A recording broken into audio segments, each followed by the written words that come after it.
Right, hello everybody.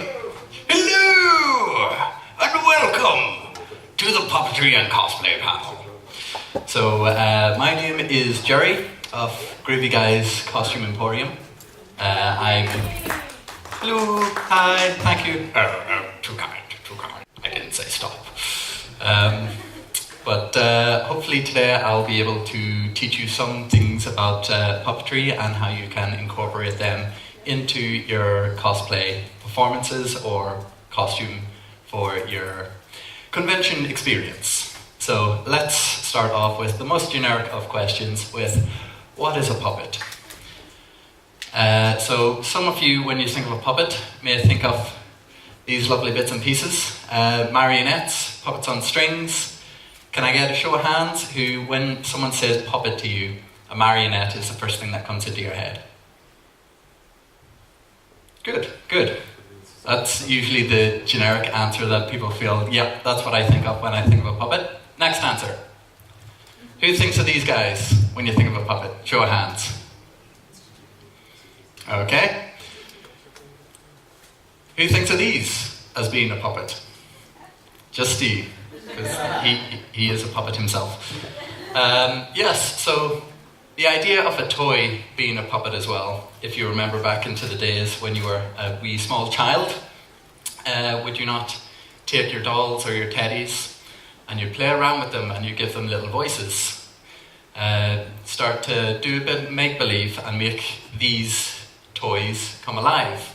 That in itself is a form of puppetry where you give characterization to an inanimate object. Last thing, anyone ever thought of these as being a puppet? No? One of the most important things with puppetry is you are giving life to an inanimate object. If that inanimate object is, a full doll, a marionette, a hand puppet, a rod puppet, whatever it may be, you are giving life to something that doesn't actually move. So like I said with the toys beforehand, you are giving life to these inanimate objects. Likewise, you can give life to any other kind of inanimate object. This is actually one of the first projects that I give people to do whenever I teach a puppetry workshop, is I give them a piece of paper, a rock, and scissors to animate. And I ask them to animate it in 3 different ways. So how do you take a piece of paper, which is flexible in all various sorts of ways, and how would you make it move from one point to another? Scissors, which have a pivot in the middle, how would you make them move? So for example, pivot in the middle, you might take it like that and walk it like a pair of legs. You may want it to do somersaults or whatever. Or a rock, a solid object which cannot move whatsoever. How would you animate that to give it life? Would it roll? Would it jump and explode into a load of different pieces? But that's something else I'm going to talk about later. So it's not so much what is a puppet, but what you consider to be a puppet and how you can give that life to give a performance. Hello. You're here for the puppetry panel, are you? What team are you on? What team are you on? Respond. Blue one. That one. 5 points off for being late. Ooh. Go get her. Yeah. Okay, so as I was saying, it's what you consider to be a puppet. So if I picked someone at random and said, there's a chair, animate that chair for me. Does anyone want to animate a chair for me? Oh, you're not going to be fun. Okay, right, I'm going to start picking people out at random later on, so you're free this chance. Okay? So, what you consider to be a puppet and how you will animate it.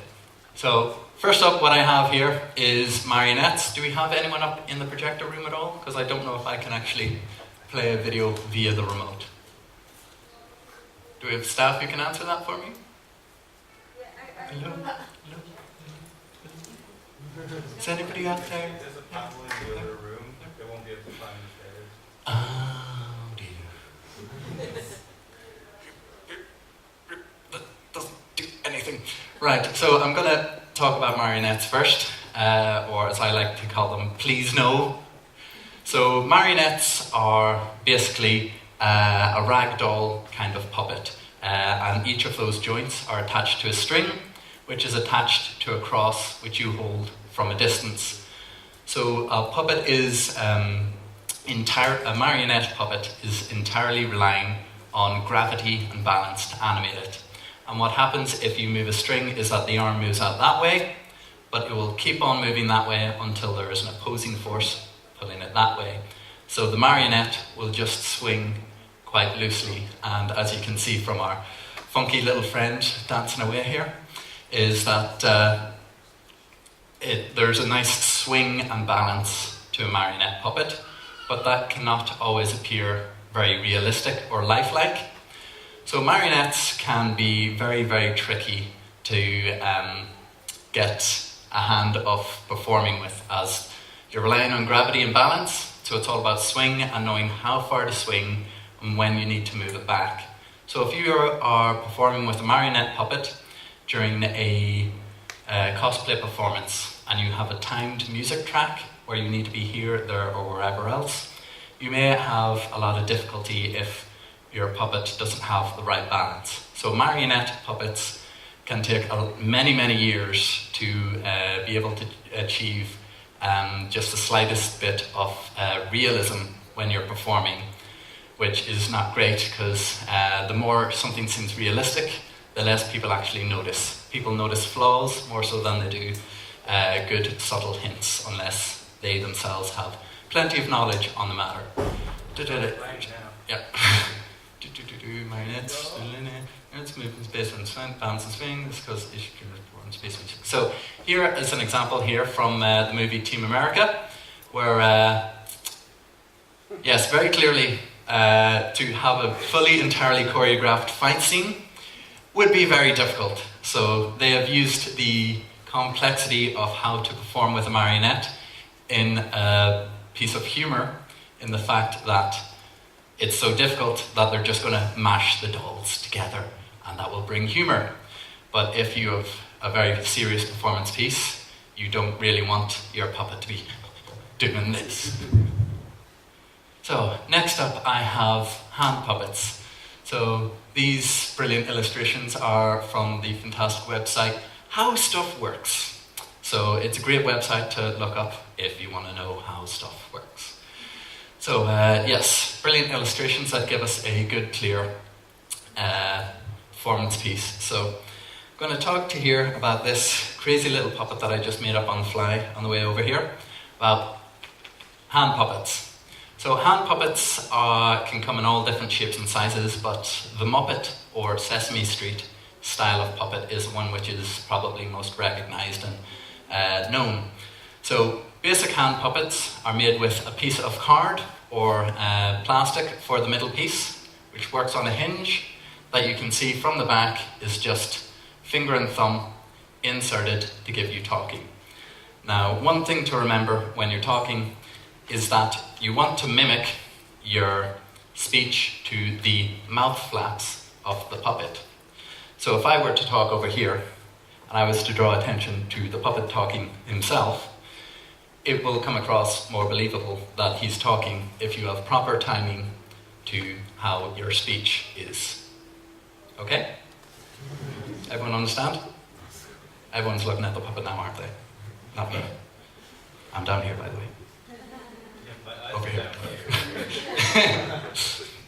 Okay, so as you can see here, I've got mouth flap, basic mechanism.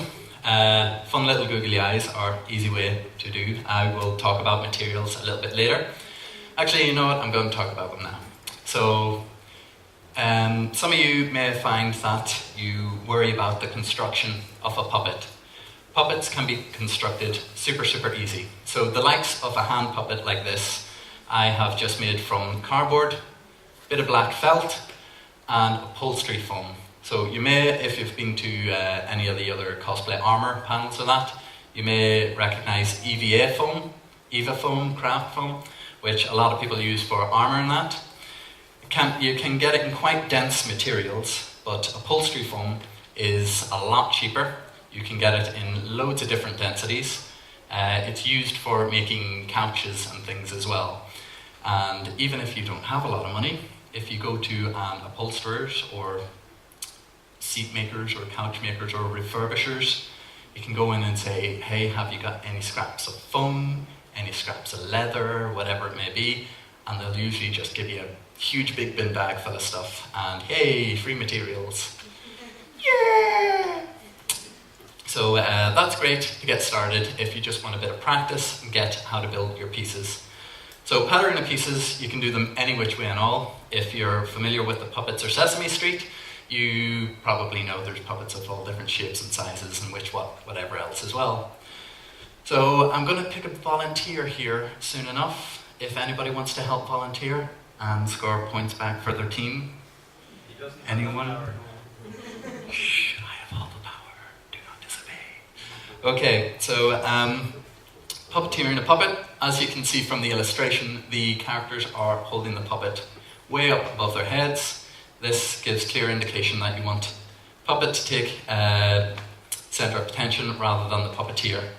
And I've talked a little bit about the performance with the head, but I'm now going to do the very explicit thing of I have totally no sewing skills whatsoever. I do have a degree in it, but in this example I have no sewing skills whatsoever. So I'm going to get myself an old shirt and I'm now going to puppeteer it. So as I was saying, taking any inanimate object, giving it life and purpose, and we are going to start to animate this. So as everyone has probably seen at this moment in time, there are two people in the illustration. Does anybody want to volunteer? Brilliant, come up here. What team are you? I am in team. Right, we've got people earning back points here, okay? Great. What I want you to do is take your hand, put it in, wait, I need to undo that button first. Oh. Take your right hand and put it in that hole. And you're just going to put it out the cuff, like this. Oh my God, I've got hands now. The power! Yes! And as you can see, we have just started this animation, and already we have become one. Yes! Yes! So as you can see, whoops, I have a very long giraffe neck now. Whoa. So as you can see, gesture is very important, and we may have just made a head, but in one very quick movement, we have made an entire puppet. Look at my sexy body. So we have created an entire puppet in mere seconds just by creating two hands. And we have created a lovely puppet just off the fly, just like so. So if you want to create a cosplay skit, for example, and you have no other friends who like the cosplay you cosplay with, or the show or the anime, or you just don't have any friends, Steve, we know. So, what you can do is create yourself a secondary puppet and create a whole figure like this. And as I would have said on the introduction, if you read this on the website, if you get a little bit camera shy or being shy in front of a crowd, you can direct attention to the puppet rather than yourself. Don't look at the man behind the curtain. Okay, so thank you very much. You have had a little experience now of puppeteering. Pop the button off. Thank you. How many points will my team get? You can earn back the 5 points. Little Miss Late. I need like 100. I'll scrape you 10. Is that okay? Alright. 10. Minus 5 points for asking. So that's the basics of a hand puppet. One thing I would make you aware of is that even though you're working with nice light materials like foam, if you have a cosplay skit which is 10-20 minutes long, your arm is going to get tired being up here for so long. So light materials is important. Has anyone ever been to a bar? 18 plus people, I'm not endorsing any underage drinking. Ever been at a bar and you've held a drink out for someone, you bought them a drink and like, here, take your drink. But they're too involved in conversation. And you feel that strain on your arm right there whilst you're waiting for them to take the drink. Imagine that for 20 minutes. So, yes, the length of time you need to hold the puppet, do take that into consideration whenever you are constructing your puppet. Hello, ladies. Do you like Jaffa cake? Yes. Yeah, of course I like Jaffa cake. Okay. Okay, you want to take over my panel here? Yeah. I'm going to bring on a new puppet here. I'm going to put my hand up his ass.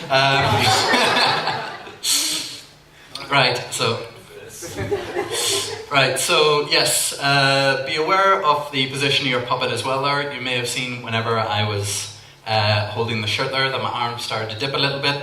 The shirt started to crinkle and ruffle, and it made the puppet look less lifelike when I had him more like a goose than I did up here. So that is the basics of just a foam puppet, your hand puppet, which you can do with 1 or 2 people. Similar costume as well, another picture from How to Make Stuff, is the Big Bird styled suit puppet, which a good few of you may be interested in doing yourself, where you take the human form and you start to distort it a little bit more. So the hand puppet style mouth, if you want to create a similar mechanism and create an entire suit over the top of yourself so that the puppeteer is entirely sealed, so the puppeteer is not visible at all, what you can do is create one hand here, but you may be concerned with operating the 2 hands if you're operating the mouth. Simple means to do this is if you have wires or Velcro. Velcro is probably the easiest. You create your 2 hands, use them as gloves, as I had with the shirt and the sleeve, just slip your hands through. And if you need to take over the head again rather than the hand, you can just use a bit of Velcro, stick the hand to yourself, and away you go. You can slip your hand out and puppeteer the head. Just make sure you don't make the gloves too tight, or else you'll get that happening and people will think you're being a bit weird and scary. One thing as well with creating big characters, aware of this, be aware of the size you're making your feet, because if you've got closed vision, the Big Bird here from Sesame Street actually was completely sealed, no hidden organza or anything to look through. They actually had a tiny television screen strapped to his chest, and whilst he was being filmed, he could see what was happening himself. So he was walking around a bit like this, having a very bad crick in his neck whilst he was talking away, and everybody could see what was going on with him breaking his neck, looking down at a tiny screen. So when you've got reduced vision like that, and if you've created giant 3-toed feet like the Big Bird puppet here, you may have issue with your feet, so do please take safety into precaution and make sure that you can walk in the feet before you completely seal yourself up with low vision. Yeah, so that's basically that. If anyone has any questions, you can stick your hand up at the end and shoot me a question there. So rod puppets are probably ones that you might want to be more used to here. Rod puppets come in all different shapes and sizes. So shadow puppet theatre, like the Alice in Wonderland one up there, you're creating a 2D silhouette stencil, and you can either use that using paper fasteners. Do people know what paper fasteners are? They're split pins, there you go. And what you do is you can just create a simple 2D shape out of card and paper. Again, I'm all about saving money on materials. You can create a simple 2D shape, put some split pins in it, and make sure that the joints and that of your puppet can move quite freely. And with it being on a rod, you can just bounce it along and animate it this way, that way, whatever way you need. If you want to create a huge, big performance with shadow puppets, what you can do is get yourself a big screen, a big light, And the closer you hold your puppet to the light, the larger it will be projected on your screen.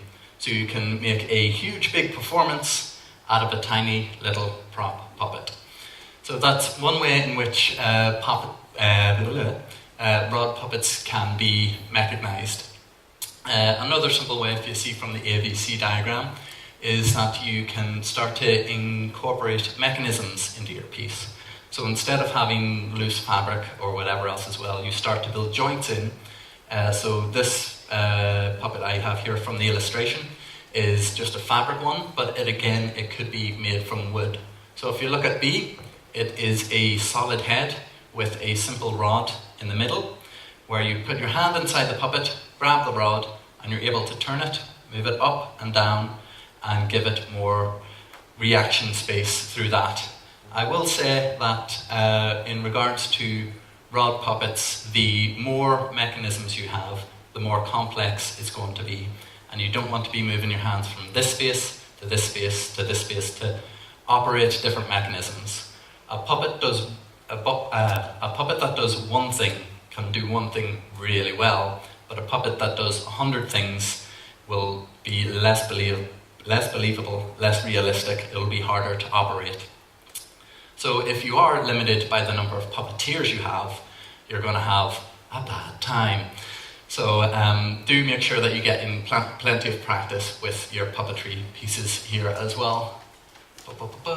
So bunraku, my favourite style of puppet, is basically a solid ragdoll style of puppet, where instead of using rods and mechanisms, you have a loose puppet, but you don't hide the puppeteer. You incorporate them into the performance of the piece as well. So you can take the puppet's hand directly in your hand and operate it to give you quite fluid, smooth movements. I find this is the best style of puppet to use because you have much more control over it. Your movements can then be much more realistic. Say, for example, if you have two people operating the feet, you can have a very solid moving sequence where they're walking, moonwalking, or if they're running, and you have the freedom to change that operation however you want it to be. Do we have someone up there to play the video? Yeah, just wait on the Hello? Yeah. Awesome, thank you. So this is from a performance piece I did actually in Prague back in 2011 of a Greek-style puppet called Black Sail, White Sail. So these puppets here are bunraku-style puppets, where you can see most of them have a handle in the back of the head, which you can have movement and take all the weight of the puppet itself, and you can use the hand to operate it. So in these scenes here, you can see particularly that these puppets are just operated by one person, holding the puppet, standing still, and operating the hands back and forward to give funky little dance moves and whatever else as well. The one thing with bunraku puppets is that they do require more puppeteers to operate them. So if you want a walking sequence, you may need one or two people to help move your legs forward as well. This was our lovely Minotaur, who is just one actor in a big leather suit. So there we go, there is our Theseus, the great hero, squaring up to the Minotaur.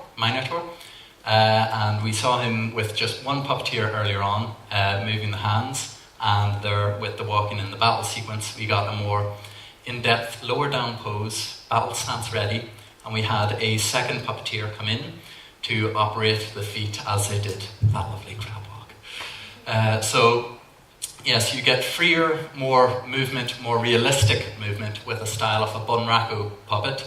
Again, its construction is much like a rag doll, but if you use more solid materials, you can have joints that move freely. So materials that I would use as that would be a solid base, just slight carved out forms of plywood, or not MDF. MDF is quite heavy. So plywood is the one that I would usually use most of. I would carve out the joints separately, then use leather or wire. If you want to get super in-depth, you can create hinges and joints onto your puppet. But most simple way is just to attach small segments of leather to your joints to give you free movement of how you want your limbs to be. You can attach upholstery foam, EVA foam, or whatever else you want to bulk up your puppet to give it more of a human shape, or animalistic, or whatever freaky creature you want to create. And you can then dress your puppet using sewing skills and whatever else. And if you don't have sewing skills, go to your charity shop and pick up an old shirt. That is the shirt I was wearing last night. I like it. So, let's see. Now, to incorporate cosplay here, I want to highlight a very, very good group over in California called 4 Itchy Tasty. These guys are known for doing Pokemon-style puppets, and I want to give you a good idea of what range of kind of mechanisms and that you can incorporate in such a wide creature like this. So, video, hello, thank you, 5 points to you. So here we have the style of various different puppets. Most of these are built with a foam upholstery base, much like our hand puppets here, and then are attached to or covered in fabric and whatever else as well. Some have more in-depth mechanisms built into them, such as the rotating head. So some of these puppets are a mix of styles between hand puppets and rod puppets. So one thing I want to mention as well here is that this is a lovely filmed video where all of the puppeteers are actually out of shot. So your attention is directed towards the puppets itself, regardless of where the puppeteers is. But that's what I'm going to talk about next. I love the Snubble. Snubble's great. Little rascal. But one thing with the walking sequence with these puppets is what they do is they have the feet weighted and just on little hinges. So what you get is that the feet will walk by themselves. So the puppeteers only have to move the puppet forward and to the side. So what will happen is you get this. When they move it forward, the leg with the weight will automatically lean forward, and you can wobble them backwards and forwards, so you can get a lovely walking sequence that seems quite smooth and natural, that goes with the gravity of the piece. Lovely job piece on that is actually just simply 2 flaps with a bit of elastic. You wobble the head and the mouth flaps open and closed. So these are lovely little puppets. So if you want to go check them out on Facebook or whatever else, they are 4 Itchy Yummy. Tasty. I keep saying yummy. 4 Itchy Tasty. And with rod style puppets there as well with your Blossom, what you can do is simply have a rod and use it to move your hand if you want to keep your distance from the puppet itself. So what I want to move on to next here is dressing your puppeteer itself. So if you want to dress your puppeteer so that he is hidden, make sure that they are either a part of the world that you're creating, or if you want to disguise them, that they're not drawing attention themselves. So for example, with 4 Itchy Tasty, obviously they do Pokemon, so they incorporate their own costumes to include the likes of Pokemon breeders, Pokemon trainers, gym leaders, whatever else that it may be. But how you else want to hide your puppets here as well? The likes of, does anybody know of Little Shop of Horrors? Of course you do. 5 points to teach you. So with the style of puppet from Audrey 2, there you go, that's the character's name. Audrey 2, the venomous, or the killer plant from another planet, the second growth of the puppet, shall we say, because the puppet keeps growing as it sucks blood and eats people and such. Spoiler. So what this style of puppet, which is actually with this dragon fellow from a LARP piece as well, is that the puppeteer's hand, there's obviously styled as a knight and, what's his name? Seymour, there you go. Seymour from Little Shop of Horrors. So So their hand is actually inside the puppet itself, and they have a dummy hand which is then attached around the pot. So then the sleeve of the puppeteer actually comes off about halfway and continues on to join round the puppeteer. Much like I had with this shirt here, where we saw the sleeve attached to the puppet's head, sleeve comes down and my hand goes in the end. Whoops. So the reverse of that is where you have your arm there, and your arm goes inside the puppet, and then the forearm is falsely attached to the front of the pot or dragon or whatever it may be. So there's plenty of different ways that you can disguise yourself or the mechanisms that you have within your piece. So yes, that is how you might want to dress your character itself. Like I said, with what you consider to be a puppet, you can puppeteer individual people as well if they animate themselves quite right. One thing I do want to highlight with this kind of puppetry though is it can be quite dangerous because you have several people all connected to each other and you don't want to hurt yourself. So this is a blackout style of puppetry where you may have seen things like this before with people dressed up in big black morph suits. So I've got two videos here. So the top one in the black screen is a fantastic little skit from Underground Cosplay where they do a Sailor Moon transformation all through the style of animating inanimate objects and the actual person to create this lovely transformation. So even though this is they're dressed in lovely colourful stripes and what all as well, they have your background piece as well to disguise the characters how they need to be. And they're animating the clothes that the character is wearing, Sailor Moon is wearing, and transforming her, and then puppeteering her hair to give that full anime feel of the transformation, magical girl transformation. I would love, love, love to see something like this done with, actually the next video here, I would love to see something like this done with Dragon Ball Z or some major fight with laser beams and, you know, fairy tale or something like that. So if I could have the second video, please.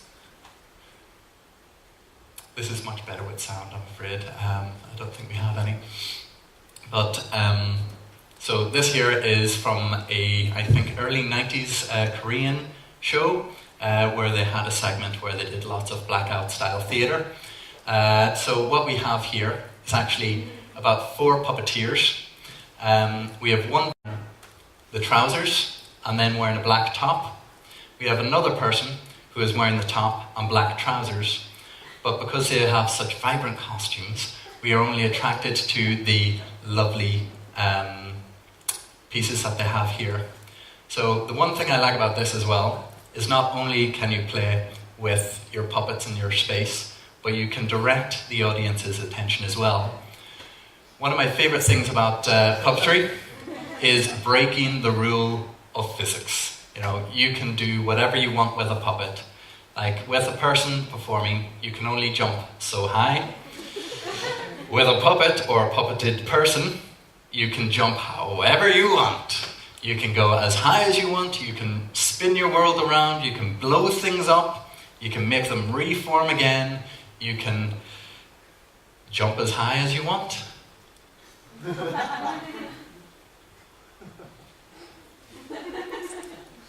So yes, I would love to see something like Dragon Ball done with this. Absolutely hilarious piece. So puppeteering your people is a fantastic and creative way, and it opens up so many more possibilities for what you'll be able to do as a performance group as well.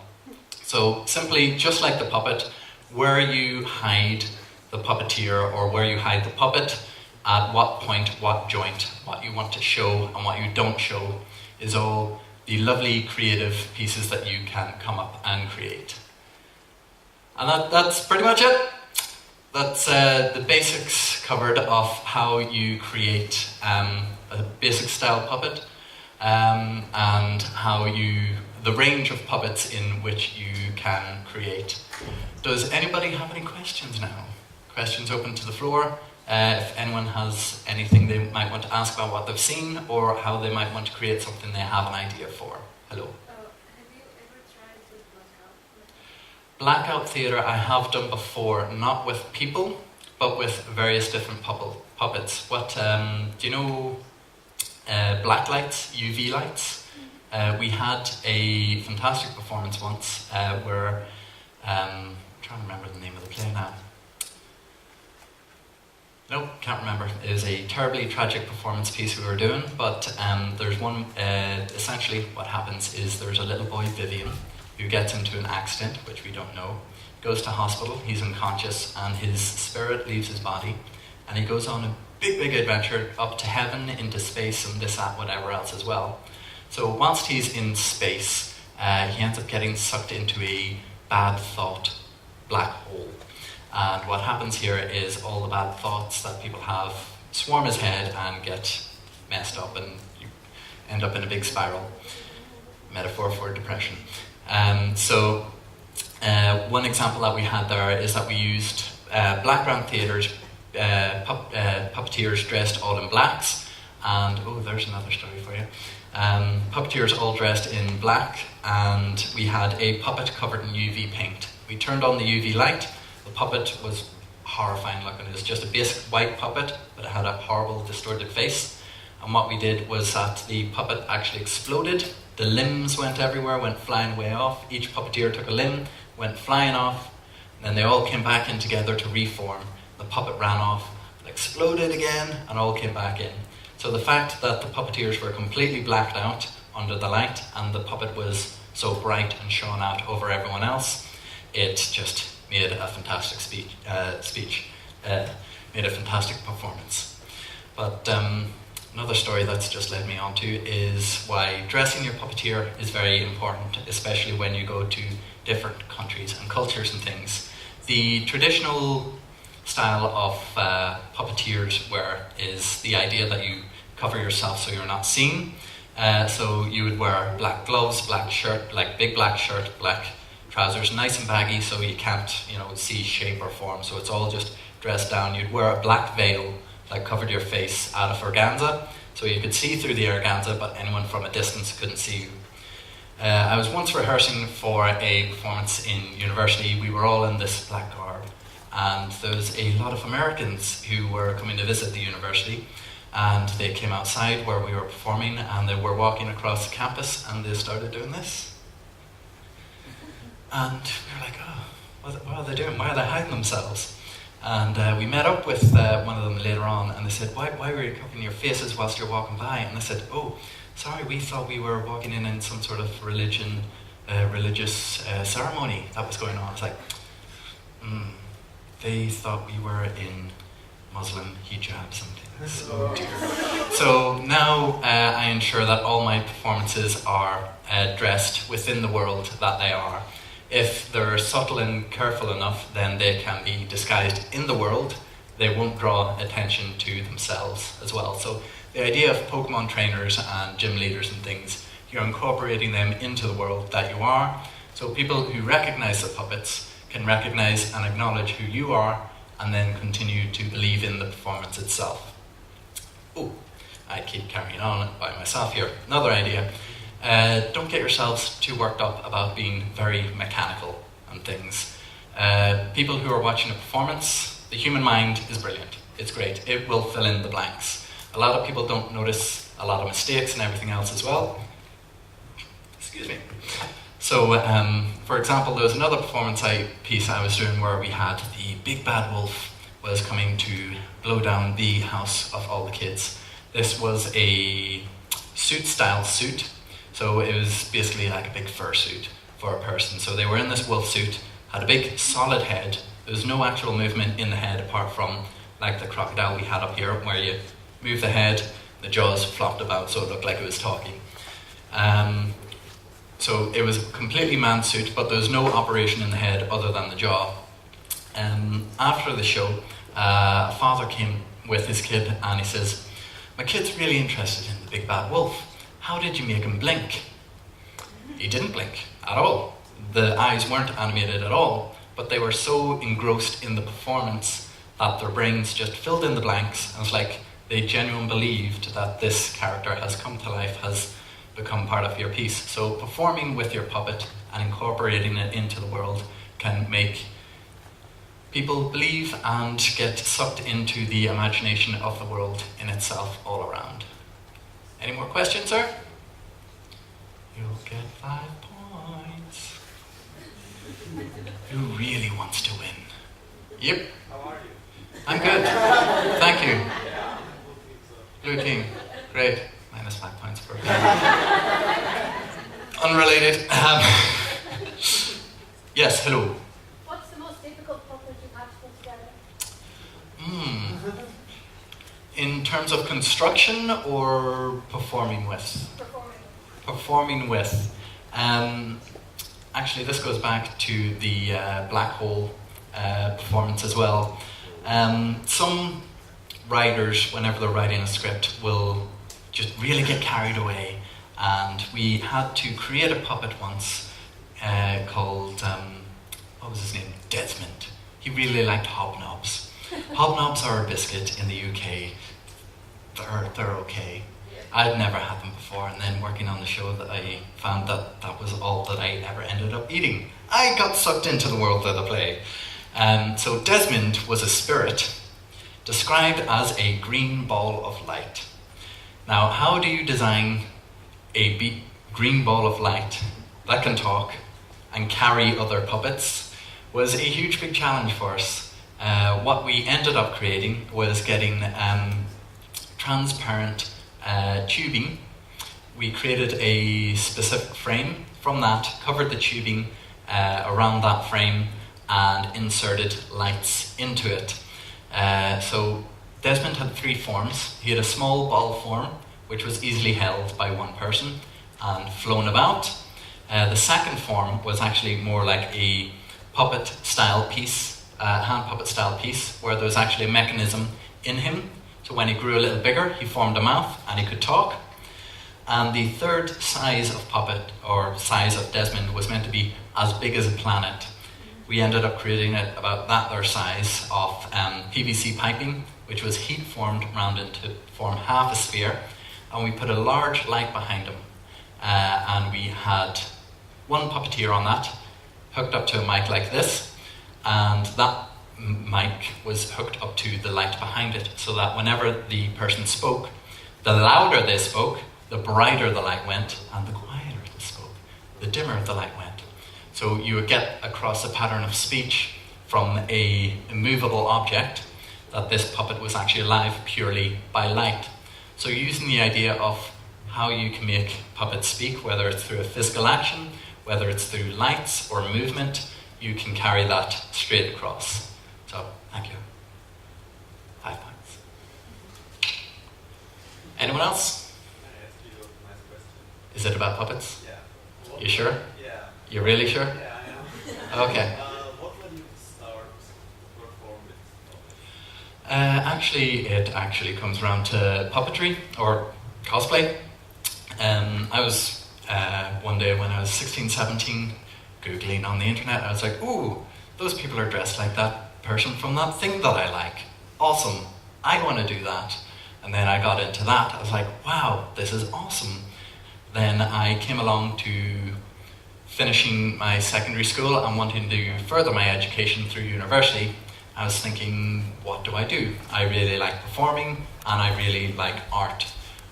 What can I do with those? And thankfully, through good old books and syllabuses, I was able to find a university course in Wales, in Cardiff, called the Royal Welsh College of Music and Drama, or the RWCMD.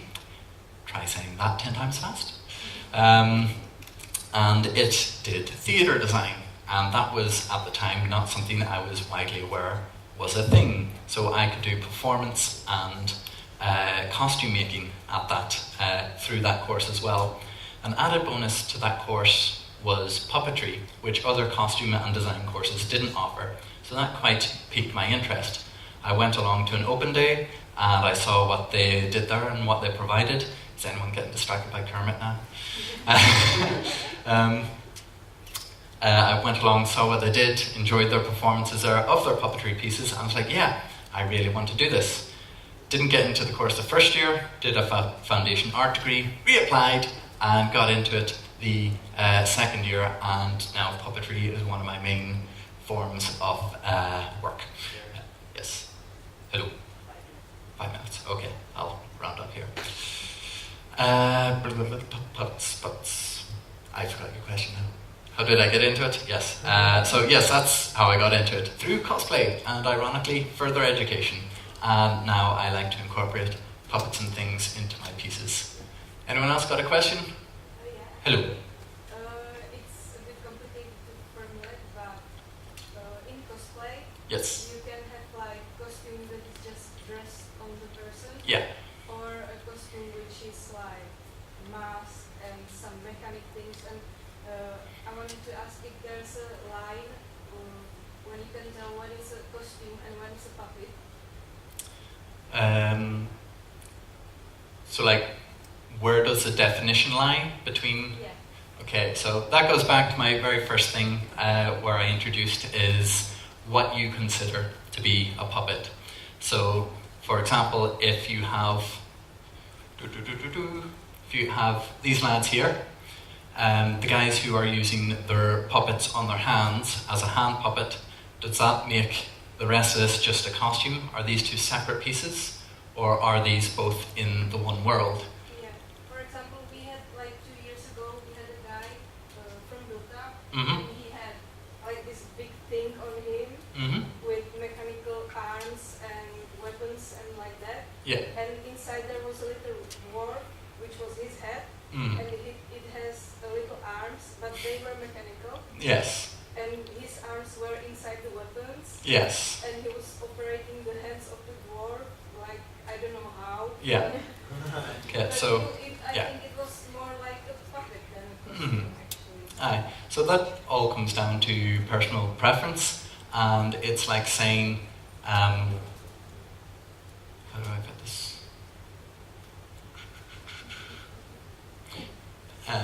Do people know those what do you call them? The claws? Extended arms, and there's a claw on the end. You pull a trigger. Yeah. Grabber hand. Grabber hands, there you go. So are people familiar with those? It's basically like a long pole with a clip on the end. So a lot of people debate whether, that's a toy, but it's a very easily used mechanism in puppetry as well. So you can say, is that a puppet, or it's how you decorate it? Because it doesn't have a face. Is it just a toy? Or if you stick a face on it, or stick an arm or a dwarf inside it, does it then become So a puppet? There actually is no line. There is no line. It's all a performance piece. So you can give, say if you're judging, you can give them points for technical use or use of new and unique skills or difficult skills for their piece. So drawing a line between it being a costume and a puppet can be difficult, but it's not always necessary to draw that line. It's again, where do you draw the line between prop and puppet? Where I find is easier to think about it in that terms is through characterization. Is this meant to be something living or something to be used? So does it enhance a performance in that, it's meant to be another character to aid the performance, or is it a prop to be used by someone to further the plot and story? So, does that clear anything up? Yeah, that's my answer. Cool. 5 points. 5 points. No, I lie. I didn't. I'm taking those 5 points and puppeteering them. Puppeteering them out the doorway. No, there you go. Anyone else in the last couple of minutes we have here? Anything else about what you've seen? About me? Anyone want me to puppeteer Steve? Everybody? Yes, come on, let's go. React again? We can do this. Okay. Okay. Someone want to be another puppet for me? Puppeteer? Come on. Oh god. Okay, so... There are back upstairs. here we go. In fact, if you sit down there, Steve, you're puppeteering. Is that okay? Okay, you're good to puppeteer, okay? So, if you sit nice and relaxed. So, if Steve here is our puppet, he's going to sit nice and relaxed, and we can get him to talk how we like. So, he is willingly allowing us to stick and pose him wherever we want him to stay, and we can get him to move how we want him to be.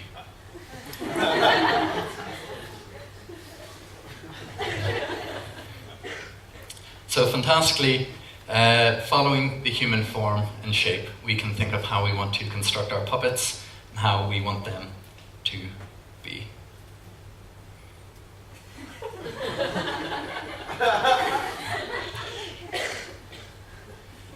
Now we're just going to leave him here and exit the room. Any questions from anyone else? Everyone happy? We're good to round things up, are we? Well, thank you very much for coming. If you have any further questions or want to check out any more of my stuff itself, I have cards here. You can check out my details and stuff online. Just Google a good Groovy-Guy's Costume Emporium. You saw the logo at the beginning. So thank you very much for coming. And if you have anything you want to say, even just to myself afterwards, I'll be here for a wee while. You can chat with me by myself, or you can go out and have fun in the sun. Get out.